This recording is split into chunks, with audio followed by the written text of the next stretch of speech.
decent little crowd.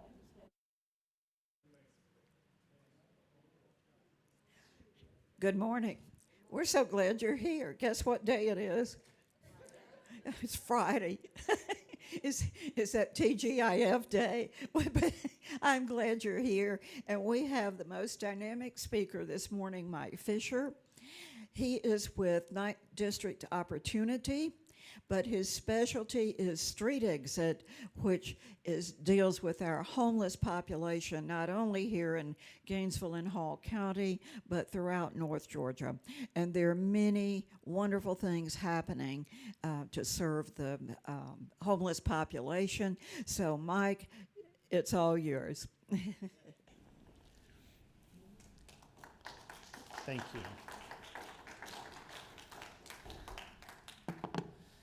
Well, good morning, my friends. Let me set this right there. Stay. So I wanted to take a few minutes and first off, thank you for having me to come visit with you and share some of the work that's happening in our community. People that you're going to see and experience probably on an irregular basis, but you will see them, the folks that are homeless in our area. But again, my name is Mike Fisher, and I'm with an agency called 9th District Opportunity. Is anyone familiar with 9th District Opportunity? Okay, a few hands around here. We're a community action agency, and we were started as a result of President Johnson. That dates me a little bit that I'm using that name. His war on poverty, and it was a way to create community initiatives to address poverty issues in the neighborhoods instead of it being government instilled from up top. So its solutions were found at the grassroots level. So that's what we do. We cover 13 counties up here in North Georgia. So let me tell you about what I'm here for. Homelessness. Has anyone here ever seen a homeless individual in Gainesville? We have a lot. We have a higher percentage of homeless here in Gainesville than just about any other community in the state of Georgia, short of Atlanta and a few Savannah. But we have an incredible amount of homelessness here.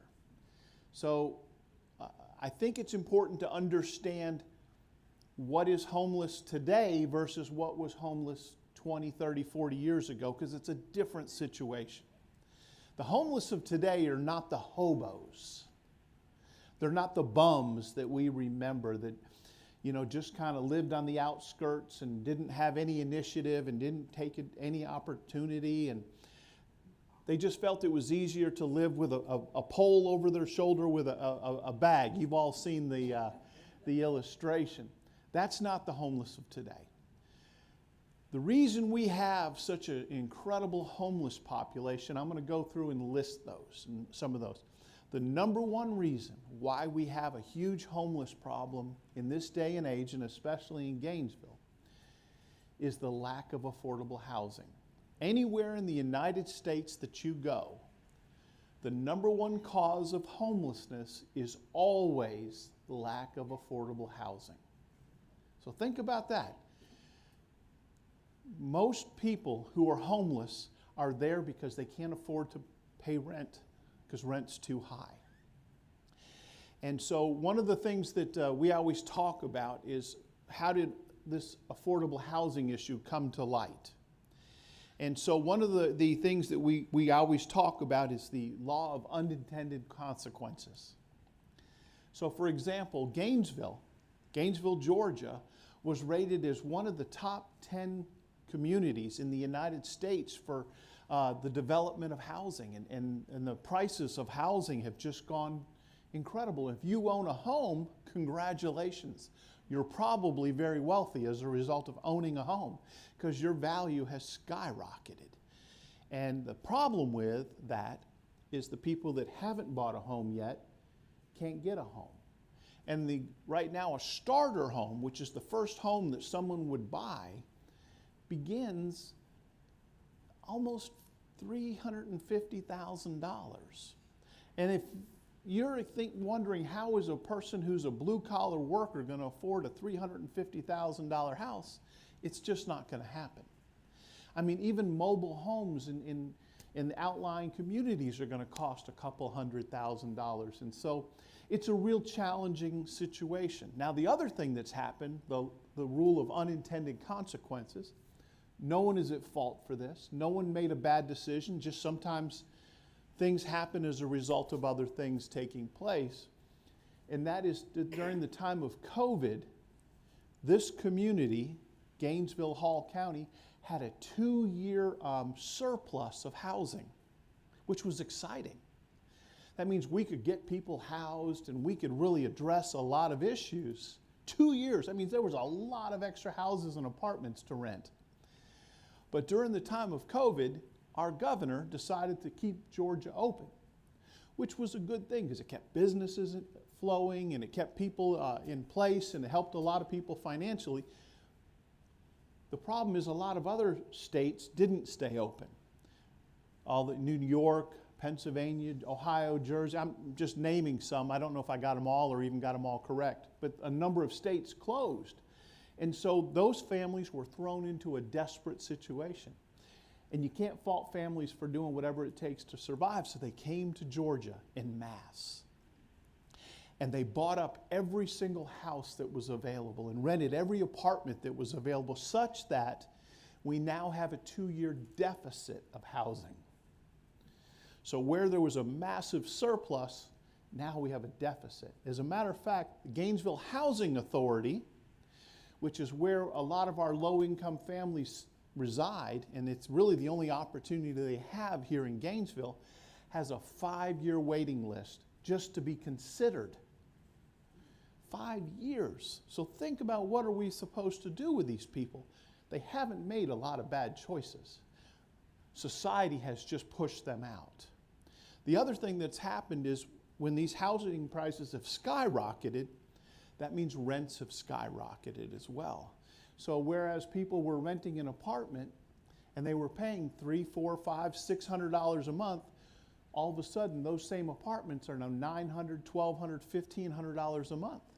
And these people, like many folks, are on a fixed income or a limited income, and there's nothing they can do to fill that gap. I think it's important to understand that the homeless of today, over 50% of them work every day. We don't think about those kind of things. We just think of them as sitting around and, hey, you got 20 cents for me to get a cup of coffee. But they are literally out there scrounging, doing whatever it takes, scrapping and surviving each and every day. But we can't get, they're doing everything we ask of them, but they just can't find a place to stay. So that's why we're seeing such an influx of homeless in this community. The other is that we've started as a community to try to take some action. That we've done some things to try to make it so that the homeless don't have to suffer so much. We've tried to make sure that they have opportunities to eat. We've tried to create opportunities for them to get health care. We've tried to take advantage where we can't get them inside, but we can get them in safe tents and in areas that we govern and protect and try to keep clean and safe as best we can. But with that in mind, there's a lot of challenges that flow. And so, let me come back over here.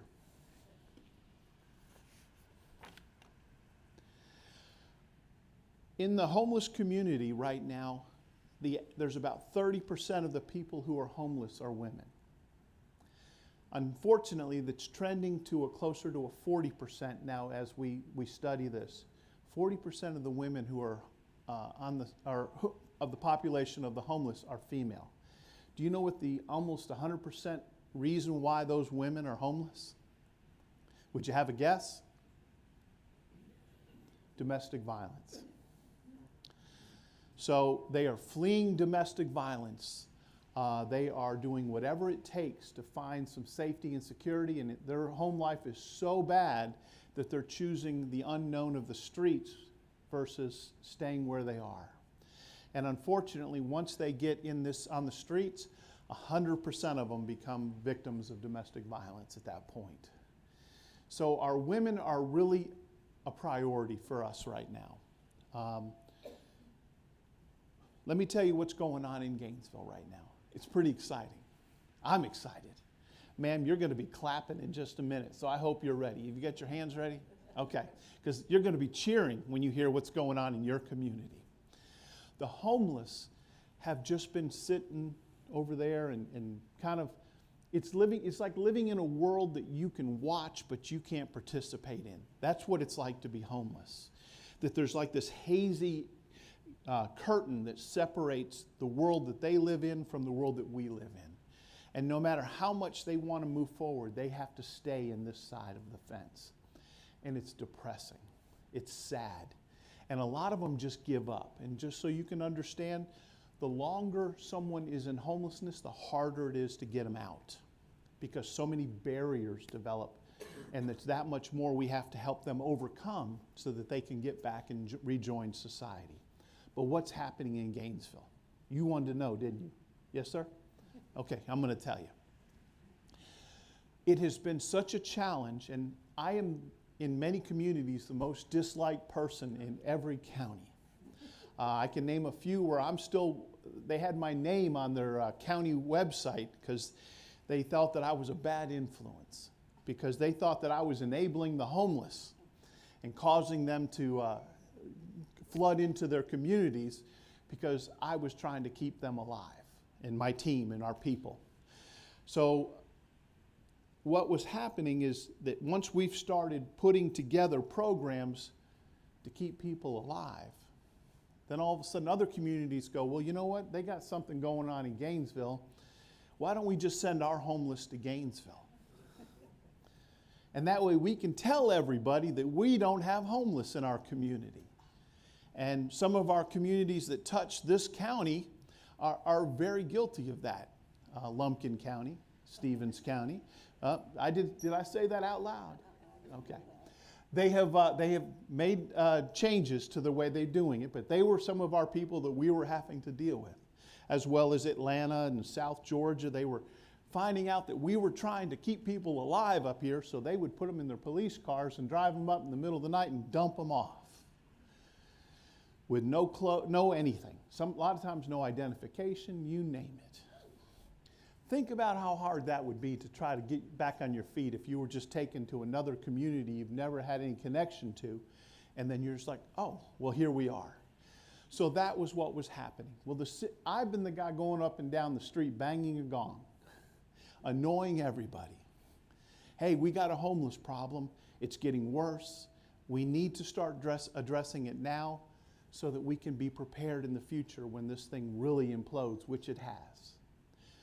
So finally, the city has come together, along with faith-based organizations, along with nonprofits, along with community and civic groups, along with a lot of volunteers. And we now have what's called the Unity Project. It even sounds good, doesn't it? We're getting shirts made. And so the Unity Project, it's the community's response to homelessness. And it's probably the one project I'm the most proud of everything that I've ever accomplished in life, that this has come together. And there's been a lot of people. It's not just me, and don't even think for a second it's just me. I'm just kind of stuck in the middle of it.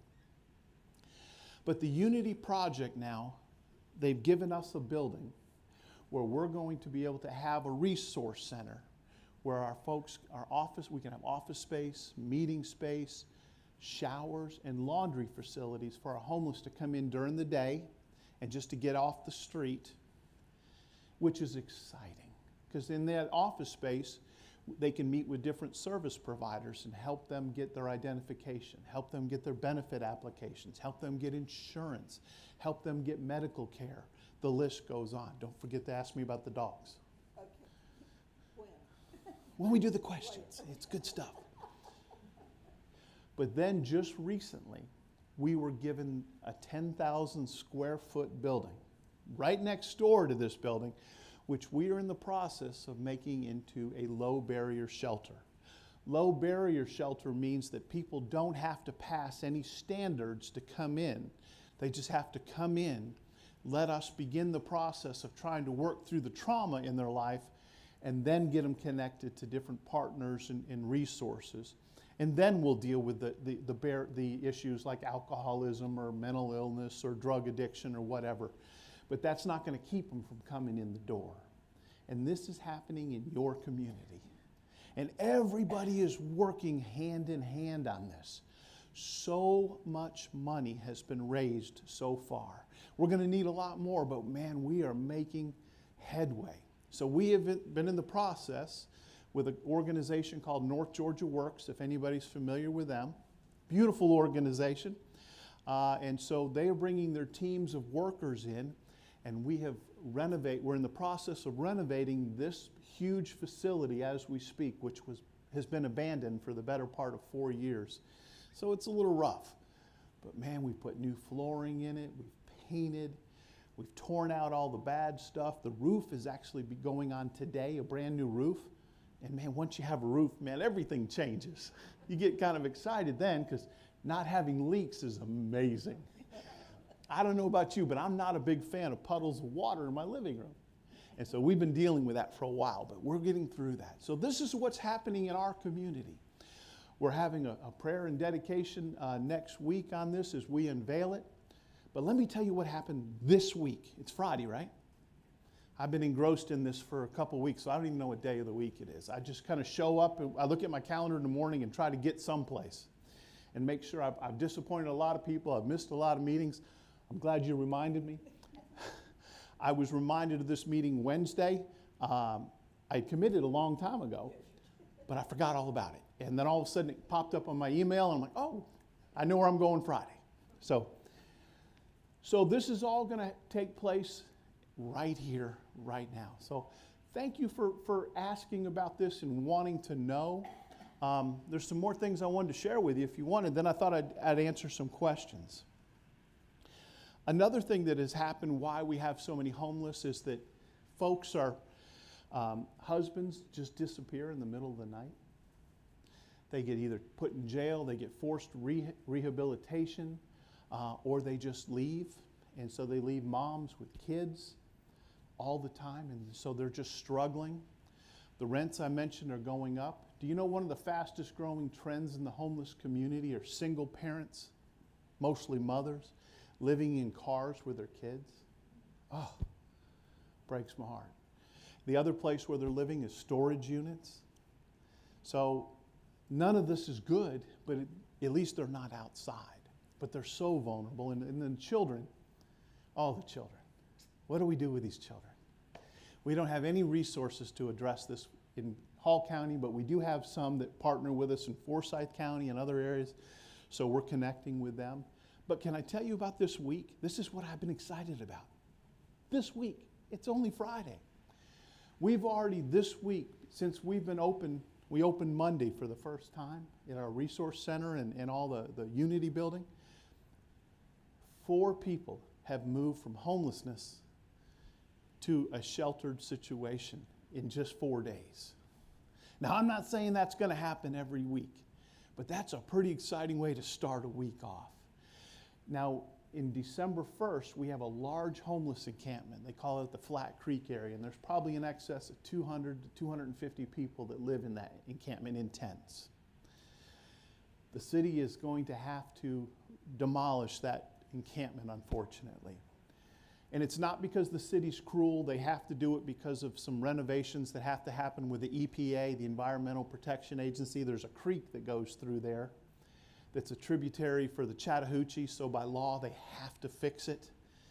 And so unfortunately, to keep the city from being sued beyond recognition, they're going to have to do this, and that's why they've gotten behind us to such a degree in this project. But December 1st, there's going to be people everywhere, because that encampment's not going to be around anymore. So pretty important time that we get this moving in a hurry. So what are some things that happen at the homeless encampment or in the resource center? First thing that comes up is we try to work on getting their identification. Lost, stolen, damaged, destroyed all the time. The geniuses that run our country said, why don't we make it so the two of the 3 most important documents that people have to survive are made of paper, and you can't do anything to make them permanent. So if you're homeless, what happens when your birth certificate or your Social Security card gets rained on? It gets, you know what I mean? It gets ruined. And so it's a real process to get those back. So we have a whole program that does that for our people. We also help them with their benefit applications, Social Security, disability, food stamps. Of course, food stamps are not so helpful right now, but hopefully that'll change as soon as people remember that compassion's not always a bad thing. So we have that in motion. We have Medicare, Medicaid, and the marketplace insurance helping people get onto these programs so that they can get their well-being taken care of, and they can surgeries that can take place. They can be healthier and not live in so much pain and misery. Also, in a lot of the Medicare Advantage plans that we can get these people on, they get a monthly food card for about, $200 or $300 they can use to buy groceries with. So that's not a bad thing either, and especially in light of SNAP being shut off right now. The thing that I'm most proud of is the medical program we've put together through Northeast Georgia Physicians Group. We are now going to have our own in-house medical center in conjunction with the Good News Clinic, where we'll have a doctor in the facility every day of the week addressing triage issues to help our folks that are in a lot of pain and a lot of suffering. That's really cool, right? One of the largest populations in our homeless communities are, believe it or not, men who are between the ages of 45 and 60 who have worked their entire life, done everything that society tells them they're supposed to do, but have suffered either repetitive or a traumatic injury. And now they're living on disability of $900 to $1,200 a month. They're crippled, they're hurting, they're in pain, they're miserable. And that is what our homeless encampments are full of. It's by far the largest population. So if you think about this and what I've told you thusly, if 50% of the folks are working every day and the rest of them are disabled, we've pretty much got everybody covered here. We don't have a lot of people that are just abusing the system and just hanging out causing trouble. We have them, but it's not a big percentage. And one of the questions that's asked of me often about veterans, and so I'll just share this. Obviously, veterans are an important part of every population, but they're a very minor part of the homeless population right now, which is a good thing. The government a few years ago put millions upon millions upon millions of dollars into veteran homelessness and all but solved it, so there was no veteran homelessness. Unfortunately, in the last couple years, they've started to rise again. So we're starting to see that population be a significant part of the homeless community. But right now it's probably less than 5% of our homeless are veterans. So it's important, but it's not a big part of what we face. So before I talk anymore, I thought, do you have any questions or something? And I have a lot. I can talk all day, but as you can see, I'm scatterbrained because I have ADD real bad, and things just come to me. But are you almost ready to clap? Okay, hold on. Just hold on a second on the clap. All right, any other questions you might have before we? Wait for the mic. Okay.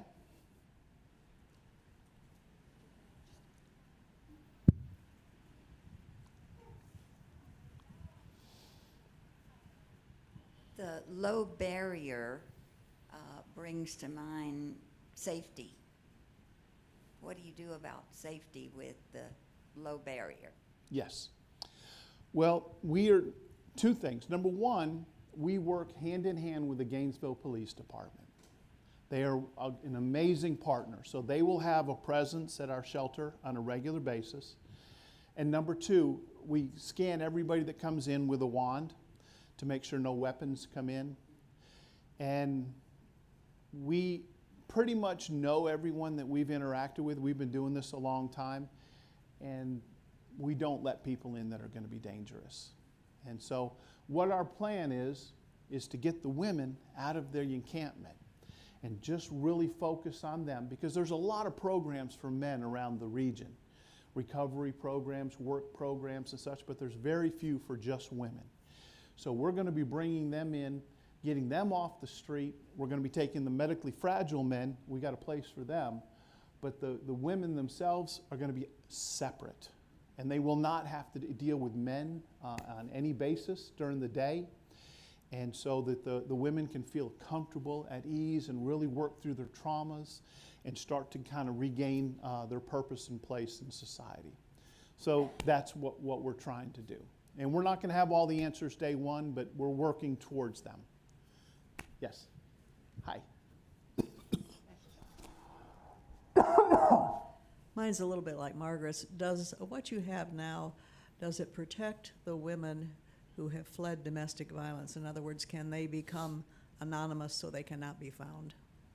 Well, 2 of the people that found shelter this week were domestic violence people. A lady and her son who were fleeing domestic violence. So we partner with organizations like Gateway here in Hall County, which is a domestic violence shelter. If you're not familiar how that works, they literally come and take the folks. They bring them in, come and get them in a taxi so you don't know where anything is. They have a separate building that's in another community. We don't know anything. To this day, I don't know where it is. And I work with all the domestic violence shelters around the region. I don't know where any of their places where their people live. So they have security and programming and training specifically for that. So there's no opportunity for their victimizer to get to the victim. Is this a good time for pets? Thank you for bringing up that incredible question. You know, in our homeless encampments, if you've ever been in Gainesville, you seldomly see a stray animal. Have you noticed that? Do you want to know why? They're all at the homeless camp. And they are taking amazing care of those furry friends, and the cats too, which I don't like. So the homeless encampments are just full of dogs and cats and chickens and all kind of stuff. Can I tell you a gross story? Bring me back if I do. I had this one lady, we called her the chicken lady, right? She just showed up out of the blue one day, and she played the fiddle, and she played it with a chicken on her shoulder, which is, you know, I love the exotic people because they make life interesting, right? If everybody was just straight and boring, life would, but boy, these crazy ones, they just bring out all the joy in us.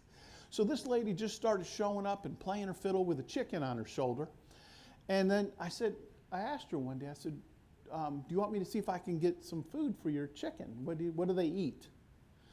And she took her chicken sandwich that we had given from Chick-fil-A, tore off a piece and gave it to the chicken. Now, I don't know about you, but that's really some twisted stuff. She fed the chicken, and he ate it, okay, and loved it. And she said that's all he eats. So I've just learned in the grand scheme of things, I don't question a lot. It's just easier. So with that in mind, the pets, I always like telling that story. So pets are a big part of the homeless community. And so people will always choose their pets over their own well-being. And so we've had so many people that we've had opportunities for people to get them out of homelessness, but they won't go because they've got 2 or 3 stray dogs or a cat or a chicken, what have you. And so they'll always choose their pets to their own detriment. So we said, what can we do about it? We've got to solve this problem. So we got in touch with a lady locally in the program called Project Street Vet. And Dr. Kristen is her name. So she will come out to our homeless camps with us, and she and her program, she's got some private funding, and they come out and they neuter all of our pets for nothing. They give them their shots, their worming. They do. She's got a mobile surgical van that she brings out, and they do the surgeries and fix the broken legs and things like that, and gives them flea collars, and they have food and leashes and collars, so they really get them so they're healthy and happy. But where does that tie in with the Unity Project? That's what you were asking, weren't you, ma'am? Well, here's where it comes in. We're building a kennel in the back. So we just got 40 cages donated yesterday. So Dr. Kristen has committed to be a part of our program once a month, and she's going to start trying to be there once a week in time to deal with these pets. So we're going to have a kennel in the backyard in our facility where the ladies can choose to put their pets. They're going to be required to go out and walk them 2-3 times a day and interact with them, but no one is going to have to make the choice to get And I'm pretty excited about that. Isn't that a neat story? I know you want to hear about folks, but sometimes we got to talk about animals too, because animals can be pretty close to our heart. Would you like to hear a success story? I always like to tell a couple of them. How are we doing on time? Okay, so I'm going to tell you two. Remind me, BJ, if I don't come back to that. Okay, so I have a lady. This is an example of how homelessness happens. So I like to tell these stories, and they always, just so you know, I'm going to fast forward, I'm going to spoil the ending. They all have good endings. Okay, so you don't have to be sad just yet. Lady comes with her boyfriend from Louisiana. Got a job opportunity in South Carolina, so they're driving up the highway to South Carolina where everything's going to be different this time with her longtime boyfriend. He's an abusive guy, but they're trying to make the best of it. When they come through Gainesville, of all places, they get into a fist fight while they're driving.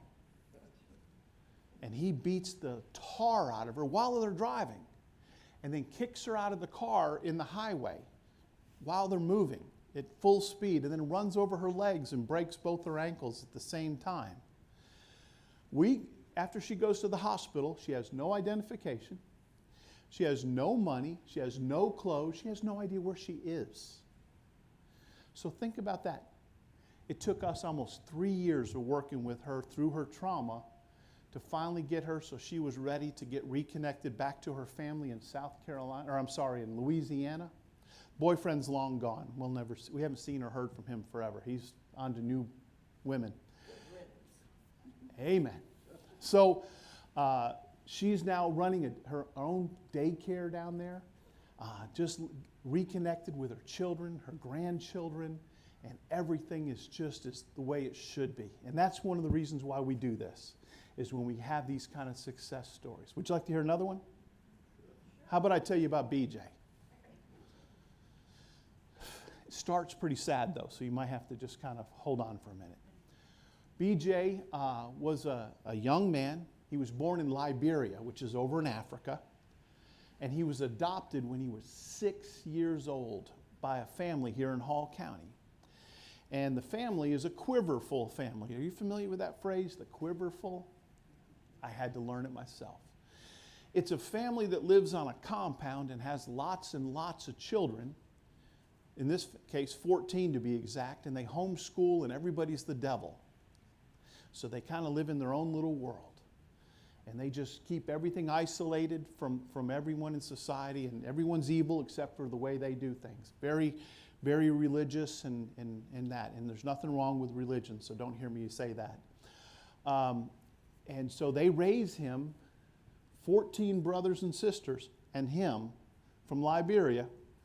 Y'all able to get the visual here? Okay. And they don't educate him. They don't teach him social skills. They don't teach him how to function and just do anything, take care of himself. He is basically their houseboy. In this day and age, we have an example of that. So for his 18th birthday, okay, we'll play popcorn question here. What do you think they gave him for his 18th birthday? Raise your hand. Come up with the most creative idea you can come up with. They threw him out? They threw him out. First one, yes. They drove him to the Salvation Army with a change of clothes and a phone that had 2 weeks of time left on it, and left him there and said, that's all you get. Now, this kid had a 5th grade education at this point and didn't know how to do anything, and we learned later was profoundly autistic. Yeah. So the question I ask you about BJ, and I ask you about the lady that we talked about just a minute ago, what did they do wrong? What fault did they have in their predicament in life? Other than the lady having a bad choice in men, but what fault was it of hers? What fault was it of BJ's? None, right? And that's the way most homelessness is. Homelessness is seldom, if ever, the result of anyone's actions or choices. It's almost always a series of traumatic events that have happened to an individual who didn't have a safe place to land and to go back to. Either a family situation or a community response. Almost every time. Don't let me forget to come back to BJ. So the other thing is, people say, what about drugs and alcohol? Is that a big part of this? Yes. Drugs and alcohol is a big part of the homeless community, but not for what you'd think of. It is seldom, if ever, the cause of homelessness. It's almost never. It is a byproduct of homelessness. It is how they cope with that society, that place they have to live in, and how in the manner in which they live. Helps them deal with the depression that they face, the longing they face, the sadness they face, the sorrow, the hopelessness that they live with. And a lot of them, it's the pain that they live with. They can't get to the doctor on a regular basis, so they have to self-medicate. And drugs and alcohol is perfect for that. And so that's how those things are addressed. So I always like to emphasize that, because it's real easy to say that homeless are all drug addicts and alcoholics, and it's just not so.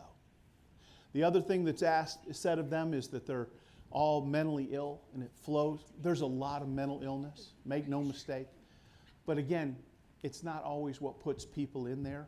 Homelessness causes mental illness. It makes people crazy. It makes them very difficult to deal with. One of the things is if they took their medication, they would be as sane as you and I, or at least you, all right? And they would be able to function fine if they could take their medication. But getting them to take their medication is hard. First off, they can't access it. B, they don't remember to take it. C, they don't take it because they're afraid to. Because the medication they need to slow down their mind makes them a little calm. And when you're living in a homeless situation, you revert to what we call the reptilian mindset. And the reptilian mindset only can focus on the next hour. It can't plan for tomorrow and the week after. It's, how do I survive today? Where am I going to eat today? What am I going to eat today? And how do I keep from being assaulted? So there's no opportunity. So they will not take it because they're afraid to have that edge taken away and not be aware of what's going on.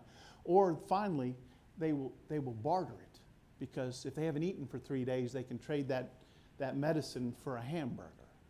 And sometimes I'll deal with that later, but I really sure would like to have a hamburger right now. So let's come back to BJ. So what do we do with BJ? Here he is, an 18-year-old kid, no ability to function, no ability to do anything. He's at the Salvation Army. They're calling me saying, hey, we don't know what to do with this young man. And he's already worn out his welcome. And I don't mean he's done anything negative. You're only allowed to stay there so long. And he was already way past the point of no return, but there was no options. So they brought me in, and I started making phone calls. 47 referrals of referrals of referrals before I found a solution for BJ. Everyone had a reason why they couldn't take him and couldn't help him. But after 47 calls, I was just standing there walking through the building one day, and a guy was telling me about his son who had just taken a new job at a place called Brightstone Traditions. I said, tell me about this. He goes, it's right over there next to Brenau University. It's literally across the street from my office. So I walk over there and just introduce myself, and I tell them about BJ. They're like, we want to meet this kid. So I bring BJ over there, and BJ's scared. He's just a little bitty fella. And so they bring their whole board, and he's sitting there and standing in front of them, and their board sitting there in front of him. And they start asking him questions. And he can't really answer questions. You have to kind of prompt him, and he'll say yes, no, and then, or tell him about this, and then he could do it, but he won't do it on his own. And so when I look up after he's finished, the whole board of this organization is crying their eyes out, because they heard this boy's pain and the sorrow and the struggles that he's been through. He's never had a chance his whole life. So they said, the owner comes to me and says, let me meet you outside. He goes, I'm going to take your boy, and he's going to stay with us, and we're going to help him. We're going to love on him. Now, this organization, they provide board, room, board, and training and all the kind of things they need, counseling. $9,000 a month is what it costs to be in this program. They gave him a full year scholarship right off the hop. First thing we did is we got him enrolled at Mountain Ed Charter High School. We got him get his education, which was really important to him. We started working on that. We got him some job training opportunities. We got him to work a little bit and learn about some of the different things that he can do. Fast forward, he now has a high school diploma. You can clap at that. Clap. High school diploma, all right? He has a driver's license. He works full time and has got his own apartment now. Through all the different community organizations coming together to address. And that's what the Unity Project is all about. All of us, we can't solve all of the problems with one individual, but collectively, we can start knocking down these different barriers. Pretty good story, right? Okay. BJ would be 22 now, 22 or 3. But it was getting to the point where he was almost my son because we had no options left. And it was Thanksgiving, and I brought him home for Thanksgiving, didn't tell my wife, and nor any of my daughters. And so I said, this is BJ. He's going to join us for Thanksgiving today. And he was a delight, but my wife reminded me that we had an 18-year-old daughter and that we will not be bringing home an 18-year-old son to live with us. So I'm like, yes, ma'am. So it was close. It was close. I almost got to have a boy. I only have daughters, so I almost got to have one. So I wanted to see if there was any other questions. Yes, ma'am. Just a minute. How can citizens of this county help you? Thank you. Thank you. So there's a lot of things that we can do that help us. We always need things like toiletries, shampoos, razor blades. Most importantly, we need stuff for women. Stuff to make women feel like women. Mirrors, fingernail polish, fingernail files, female products, female underwear. We don't do bras. We're a sports bra kind of an organization, small, medium, large. And if you need smaller and small, you don't get one. So we can't do all the fittings. So we've just kind of found that to be an effective way to do it. So those are some things. Anything, towels, we desperately need towels all the time. Dog food is always in vogue.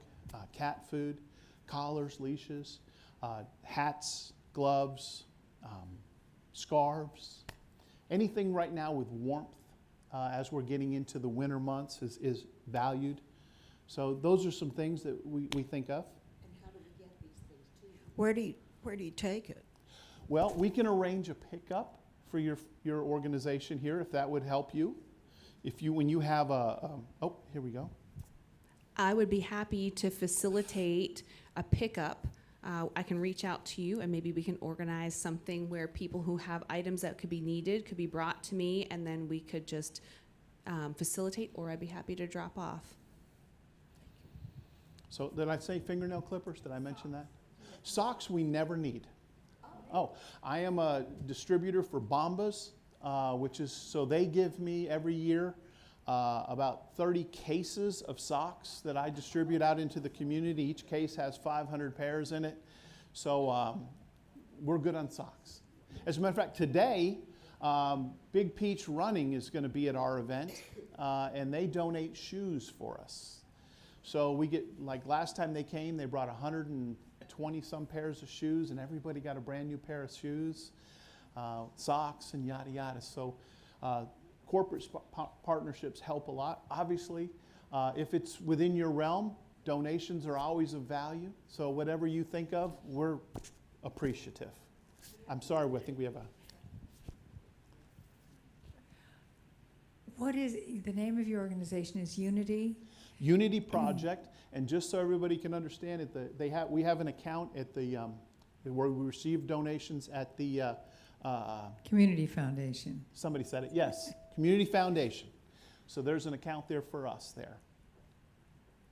And can you tell us where you're located? Where Yes. your resource center is? It's 881 Dorsey Street. So if you know where J&J Foods is, or it's right behind there. Do you know where Good News is now? Good News Shelter. We're right across the street from them. So it's just up Browns Bridge, just past town, and then just in the back behind there. Do you need volunteers? Always, always. We need volunteers that can help us. Just a couple things. Number one, help us with thank you for bringing that up. We work with the Wisdom Project to help us with our volunteer base, if any of you are familiar with the Wisdom Project. And then we have another project that we've brought into us. It's called Clothing with a Purpose, because we have centralized all the donations now for the whole community and asked that they come through this project. So there's a lady named Julie Goodwin with her team, Clothing with a Purpose. And so we won't accept donations individually, but through this project we will. And then they sort, organize, shelve, and do all the things. Then people have to come in and get fitted and approved for it. And then she gives them out. So the clothing is really an exciting part because that's always been a nuisance for us.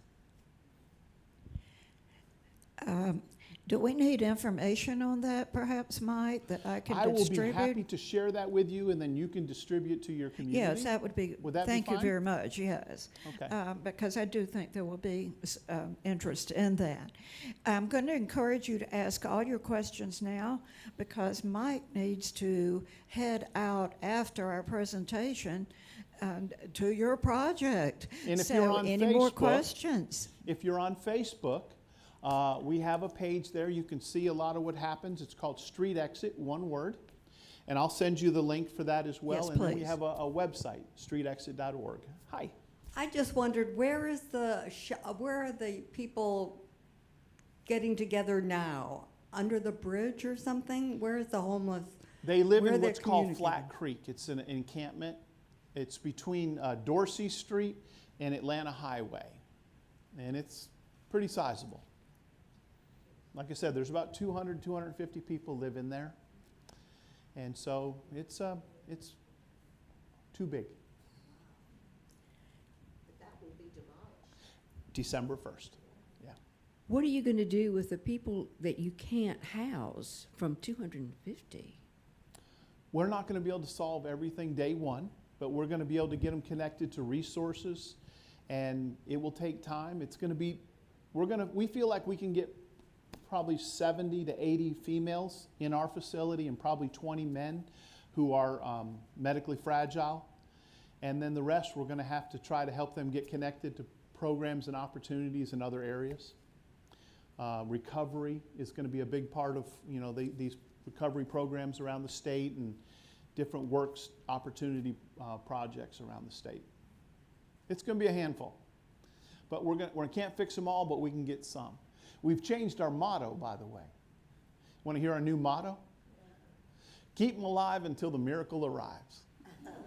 We're playing a cosmic game of kick the can down the road. We can't always solve your problem today, but I can keep you alive till Monday and we'll try again. And that's what we've had to do.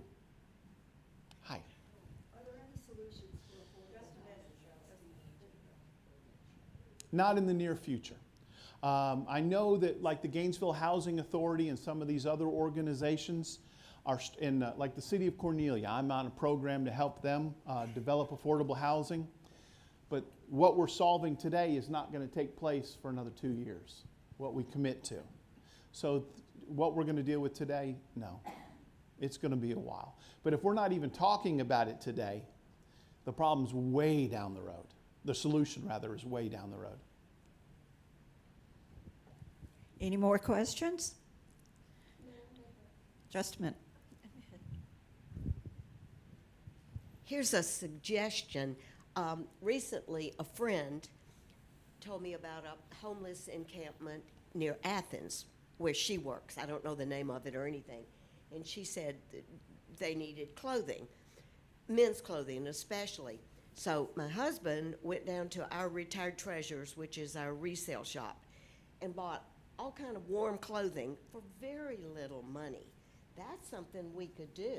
is go down, go down to Retired Treasures, buy things probably in larger sizes generally. I mean, not too many people can wear my clothes, but there are plenty of sizes down there. And, donate those things that might just, I mean, they might eventually end up at Waypoint, and Waypoint's great, but this is a project that we could help fairly and so quickly. what we can do in that regard, and maybe this will be someone you would like to invite in the future, Julie Goodwin, who runs that project for us, Clothing with a Purpose. Maybe she could come and speak to your group sometime, and you could, and because she's going to facilitate all of that. So how she chooses to do it will make good sense. Okay. Yeah. Any others? Mike, you're delightful. Thank you. Thank you, friends. Thank you for the Thank wonderful you. work you do with these people. Thank you for taking your time from Y'all your been project. very kind. Thank yes. you. Thank you. Appreciate the opportunity.